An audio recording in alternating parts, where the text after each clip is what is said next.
Hi, I'm Abby. And I'm Kylie. We are your co-hosts of Cocoon to Bloom.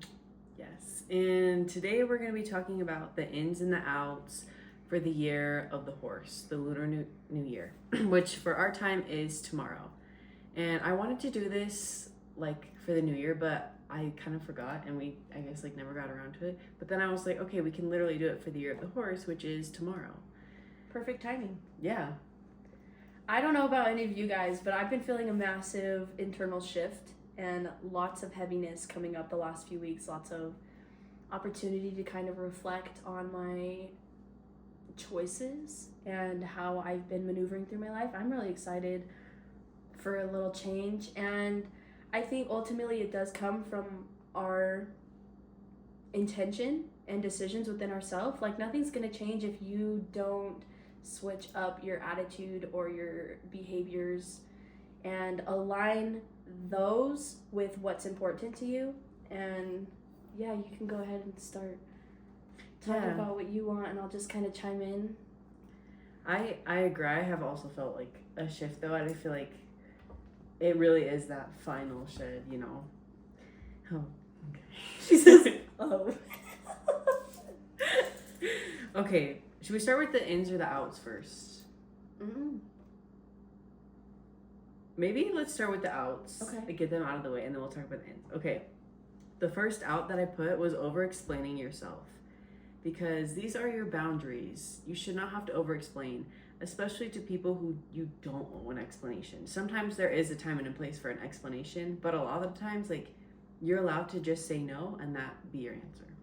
Ooh, girl, I love that you said that. That's actually been something that's been very hard for me. I am an over-explainer. I'm an overthinker, and my reason for over-explaining is to try and keep the peace between someone else. But I've come to realize that sometimes you simply do just have to say no. And you don't have to give any more energy towards that. You don't have to try to prove your point. You're valid, and your no is valid. And I think that practicing that can be very hard. It's been difficult for me. It's something that I'm actively trying to incorporate more of into my life. But you have the strength, and you also don't owe anybody a response to why you're deciding to say no about something. Mm-hmm. Yeah, because at the end of the day, it's your decision. And if you have trust within yourself, you don't need other people's validation to say that it's okay. As if you know in your heart that you can't do something, end of the story. You can't do it. That's fine. Yeah, and also it doesn't have to make sense to anyone else why you're moving the way that you do. Yeah. It doesn't have to be understood by everyone for you to move in a way that better serves you and for you to protect your own peace. And if people don't understand that, that's okay. You don't owe that. You don't owe that explanation, and you don't have to prove to them why what you're doing is worthy or okay. Yeah, I love that. The next one I have is burnout disguised as ambition. Out. Because horses run hard, but they also rest. And this one is so hard for me. I go through phases where I'm okay with resting, and then other times I just feel so guilty, and I'm I should be doing something. And then when I am resting, I'm not even resting because I'm either on my phone, or I'm oh, I can't believe I'm doing this right now, and I just feel guilty. And that's not true rest, No, resting your mind, resting your emotional mental headspace. I mean, for me, my rest has been so unproductive, especially this last week with feeling the weight of everything. Scrolling on my phone or watching Netflix, honestly, those are not rest. That is yeah. I need to work on that. I'm calling myself really out. Saying, no, that's this is me me too. Calling out myself. Instagram Reels, but if it resonates, maybe listen. Resting is recuperating from the inside out, and your body may be resting and relaxed, but if your mind is not having the time to shut down or to really experience peace from within, it's not going to collaborate into your existence the way that you're intending it to, because your mental and your physical, they go together. And so while you might be resting physical, your mental is constantly on the go. At least for me it is. When I'm scrolling, I find that there's this inner voice that's constantly yapping at me. Go do this, or maybe do this, or you're not being productive, or how can you show up differently? that is not rest. That causes me more anxiety. And sometimes I'll even notice like my toes start to dance or fidgeting while I'm watching the show because I'm resting without actually giving my body and my mind the time to take away from all of the chaos and all of like the constant input of social media or whatever it is that I'm intaking. Yeah, because I mean, we were not meant to be fed like constant information, so in like such short form content too, like boom, boom, boom. Like we don't retain any of that. At the end of the day, like I saw this thing that's like 3 scrolls later, like you won't even remember what the first scroll was, and I was like, damn, I can't even remember what anything that I've scrolled through. It's just like I entered a void and I wasted 5 hours and I'm still tired and I've got nothing done. Yeah. So I love that. Actually, let's talk a little bit about how we can be productively restful. What does that look like? I feel like for me, it's whatever feels right at the time. There's not like a one thing. Like sometimes it's like I just need to color or do a puzzle or literally take a nap or go on a walk. It's kind of just listening to your body. It's like, would stretching feel good, or do I just need to sit down and read a book? I think it kind of, whatever rest feels good to you in the moment. I agree with that because we're going through different things, and like even as women, we have different phases of our cycle that different things could benefit us more for being restful. And sometimes it might look like going for a walk or just like simply going outside and feeling the skin, feeling the sun touch your skin, or maybe it is opening up a book or coloring. Honestly, coloring is pretty restful. Like you're not like inputting anything, you're creating something that's it's therapeutic to like move your hands. I think doing stuff with your hands, like easy stuff, is like been proven to maybe be very like therapeutic. So. Knitting or sewing. I can't knit. I wish I could, but I mean you probably could if you tried it. Yeah, but I don't really have any there. No, I don't either. Yeah. If you knit, go you. Yes. And if you don't knit, also go you.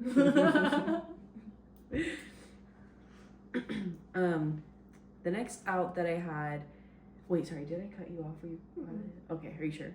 Okay.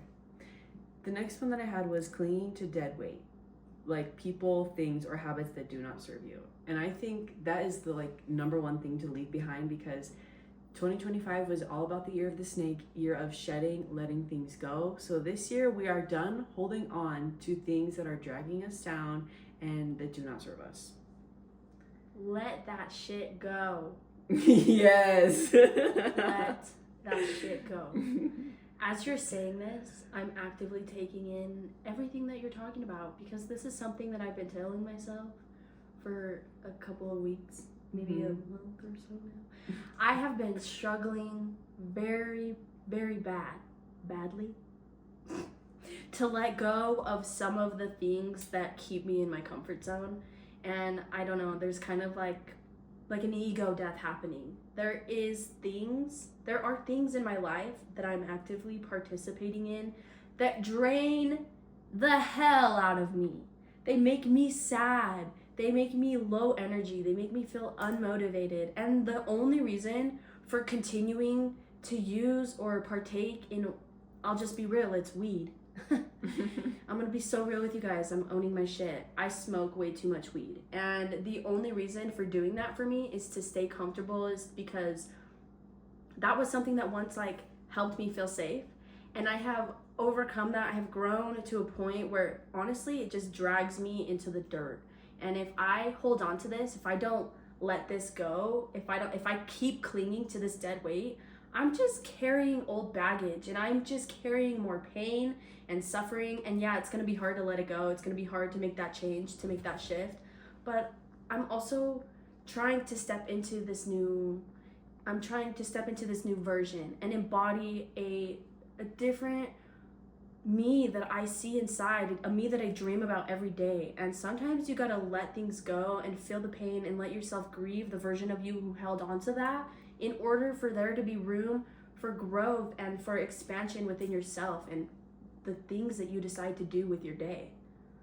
Yeah. She called me out on that one. I'm just gonna own my shit and say thank you for that. Me too. There's a lot that is hard for me to let go of, and But once you do let go, and it's hard, and it's not just like, okay, boom, like you're not going to be perfect at it, you know, progress over perfection. But when you close the door, another one opens, and you cannot miss what's meant for you. So if you're letting something go that truly does not serve you, you are only going to level up, in my opinion.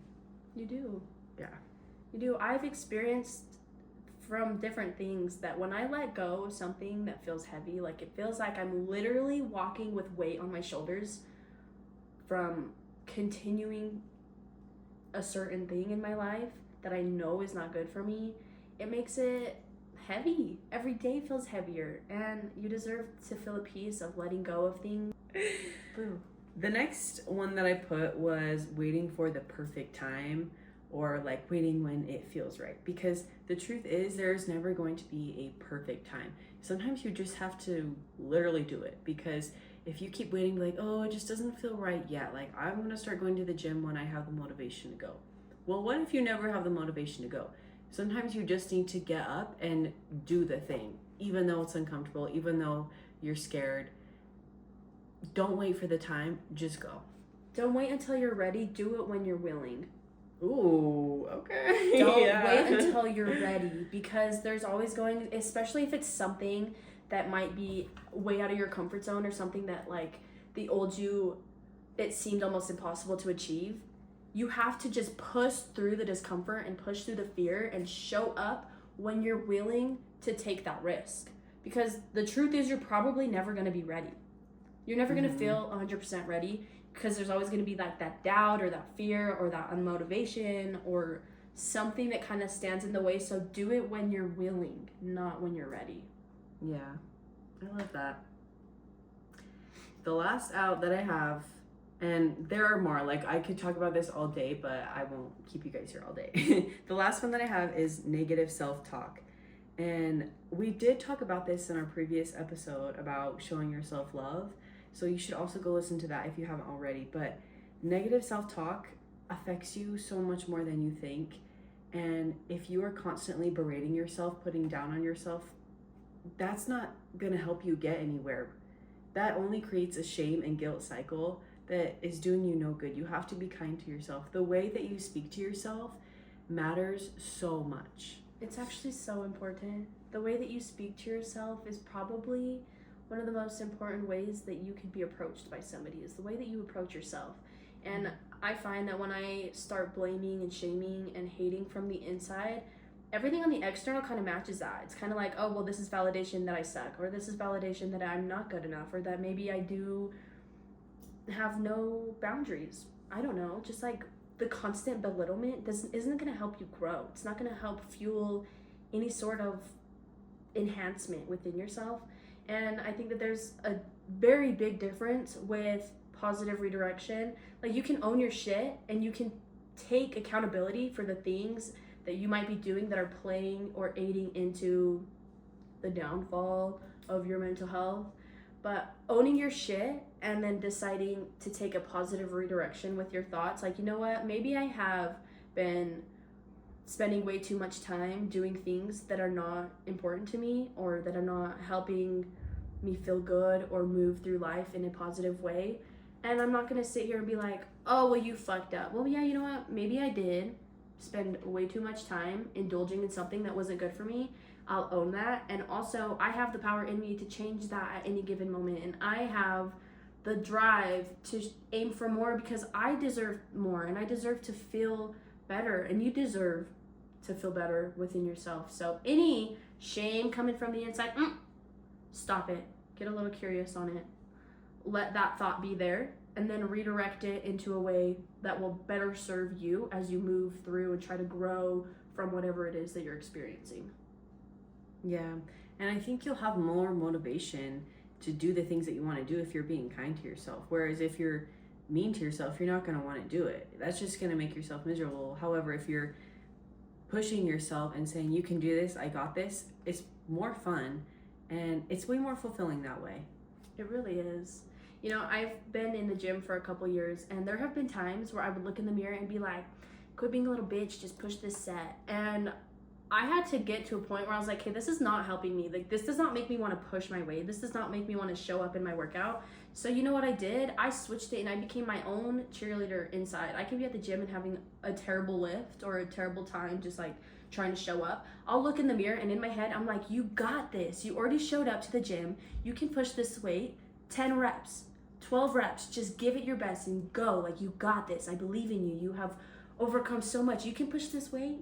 And I like let my inner voice become my cheerleader as I do things that feel really hard in the moment. Yeah, and then after, I bet it feels so much better after the workout when you were pushing yourself in a healthy way, not in a shameful way. Right. Yeah, I feel the same way about the gym.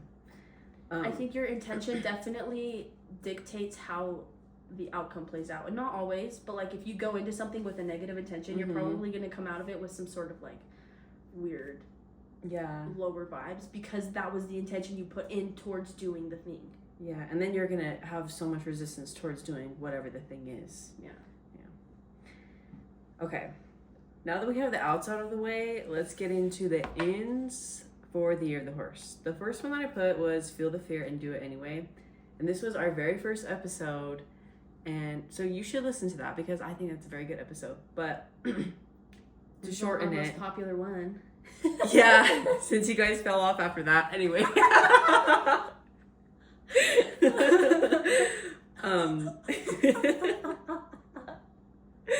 I wrote, like, make bold moves, apply for the role, write a song, post a video, say the thing. Do what you want to do because it's kind of like how we were talking about, like, don't wait for the perfect time. You're always going to be scared to do it, but you just have to go for it.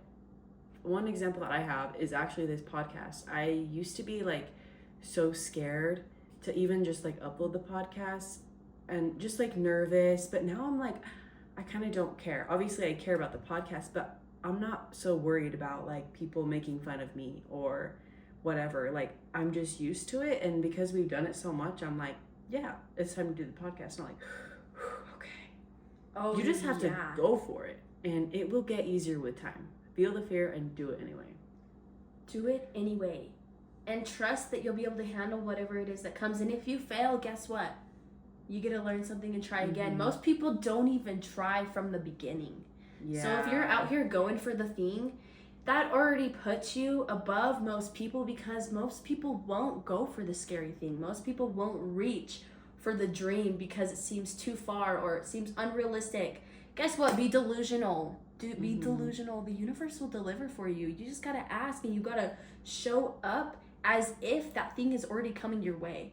And know that just because you fall doesn't mean that you're not going anywhere. It just gives you an opportunity to learn something else along the way. Maybe help like strengthen the vessel or you or whatever the knowledge is that you're trying to share or go for. Don't let fear hold you back. Push through it and say, I got this anyway. And that just builds so much more confidence. If you did something, even when you were scared, the feeling afterward is so rewarding. Yeah. It's very rewarding. So fulfilling. Even if the thing that you're going for doesn't play out the way that you want it to, in my experience, they almost never do. If I go for something scary, it usually does not play out the way that I want it to, like down to the details. But it still ends up working out for me, whether that's I learned something about myself or maybe I learned that this isn't the direction I want to go and I can shift that a little bit with the knowledge that I've gained from going for the thing that scared me in the beginning. Like it's all going to play out, and you have the power and the strength in you to handle whatever it is that's coming your way from going for the scary thing, but also just showing up regardless of the fear and the discomfort. You're going to, like you said, build confidence along the way, and that's going to carry with you as you go for the next big thing and the next and forever on. I completely agree, and I could not have said it better. The next one that I have is physical vitality, and I wrote horses move, they do not stagnate, because I think for this year and honestly all the time, like movement is medicine, and it feels so good to move your body. It feels good when you're sad. It feels good when you're happy, angry. You can move through emotions when you are moving, whether that's dancing, lifting at the gym, going for a run, doing some yoga. It's whatever you enjoy, whatever feels good to you, but movement is so powerful. It is, and I know this. Oh, this episode is like talking directly to me, guys. Like, I'm sitting here and I'm sharing with you the things that I've learned along the way that's helped me, and the wisdom that I've picked up through experiences in my life. And still, as I sit here talking and showing up for you guys, this is a great reminder within myself.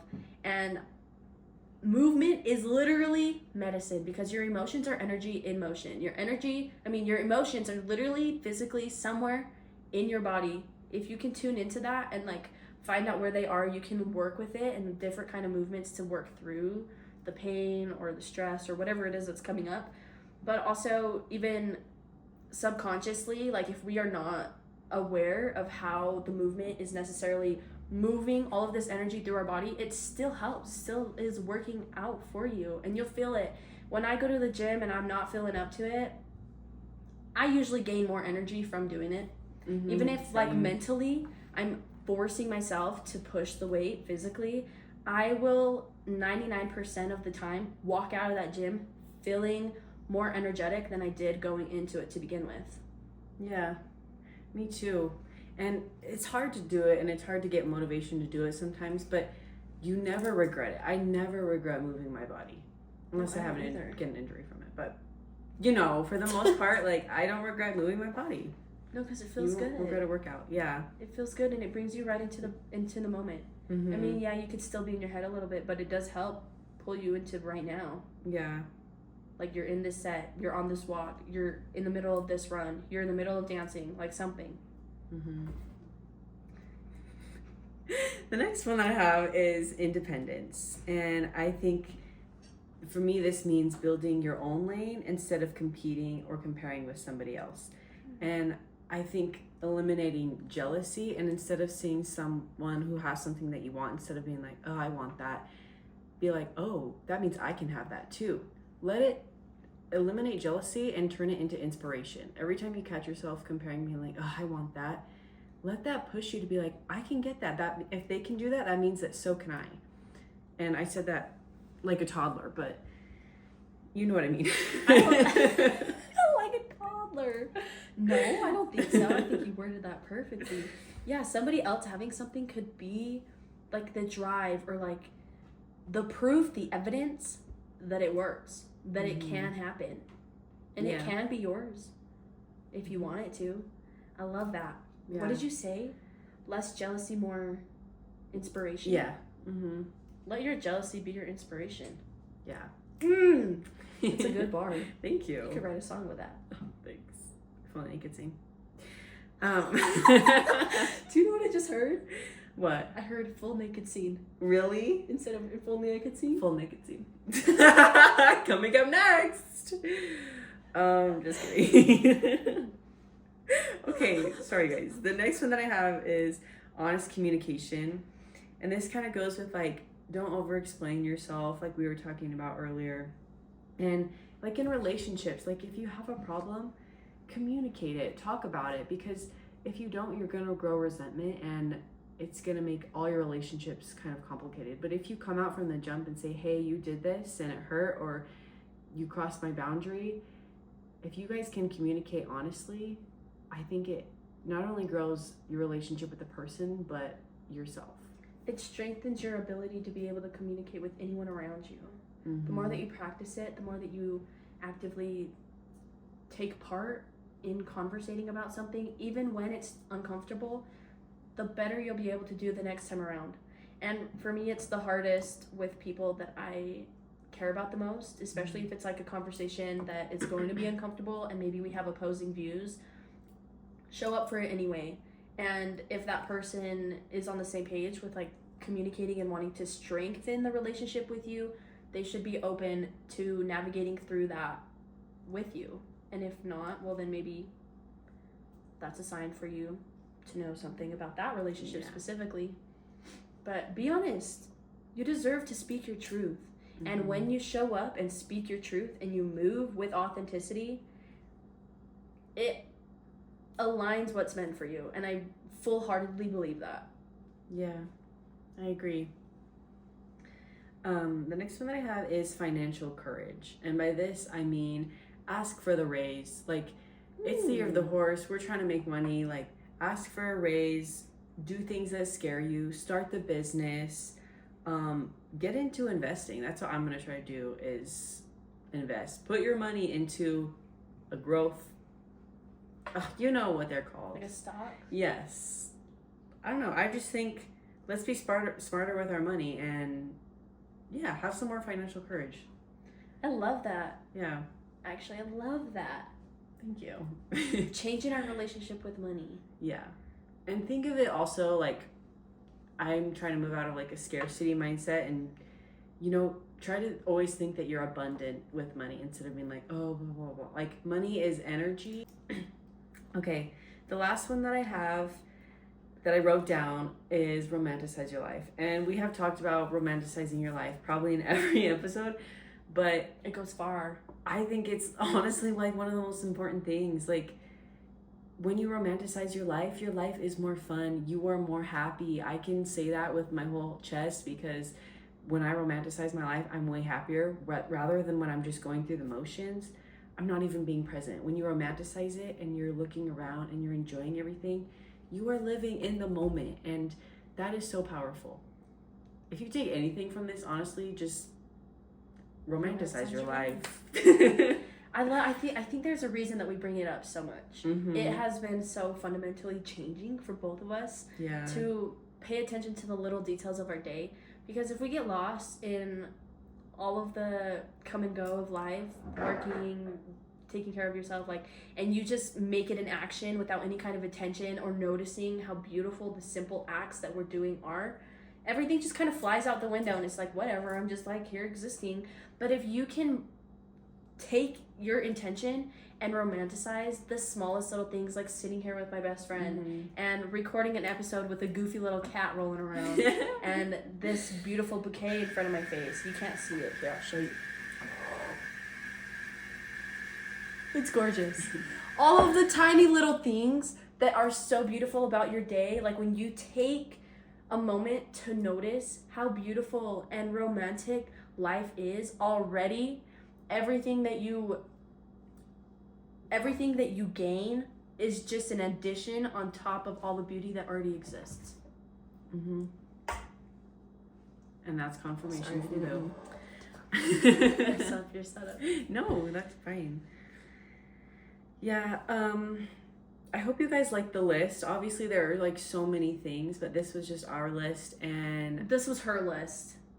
But it resonates with both of us. It totally does. Everything that she was saying, I'm like, oh, Some of them she was like calling me out without even saying my name. You know, I will say, as somebody who's experienced like the heaviness of shifting, and literally I feel like I'm going through an ego death as we speak, it's okay to feel the heartache and pain of letting go of a lifestyle that is no longer serving you. It's okay to grieve that. It's okay to be sad about it and give yourself the time to feel the pain of it all, but also get your ass up and show up for you and romanticize your life and be honest, be truthful, speak your truth, and be real with yourself. Is there anything that you are participating in your life right now that does not align with the version of you that you see in your head? Is there anything that you are doing that does not align with the person that you anticipate yourself being? And be real about it. Be honest with yourself and be honest with the people around you, and know that growth takes time, and it's messy and it's heavy and painful sometimes. But that doesn't mean that you don't have the strength, nor that you're not deserving or worthy of the person that you see, of the life that you can't stop dreaming about, and of simply enjoying the process and loving where you are. Romanticize your life and be you, but also be that person that stands up for yourself. And sometimes it's calling yourself out on bullshit and deciding to take action towards something that's more beneficial. And when I say that, I'm speaking to myself, from myself, and to anybody else who it resonates with. It resonates with me too, so we're on the same boat. But Yeah, thank you guys so much for listening, and I really hope you like this episode. If you did, please like, comment, and follow us on Spotify. We also have a YouTube channel. Maybe you're watching this on YouTube. I don't know. But still on Apple. yes, and Apple Podcasts. So, yeah, but we love and appreciate you guys so much. Thanks for your support in this journey. And we will continue to show up with this for you guys and for ourselves. And I hope you decide to show up for yourself too. Yes. Boo's going crazy. He says thanks for being here with us. Have a beautiful week. We love you guys.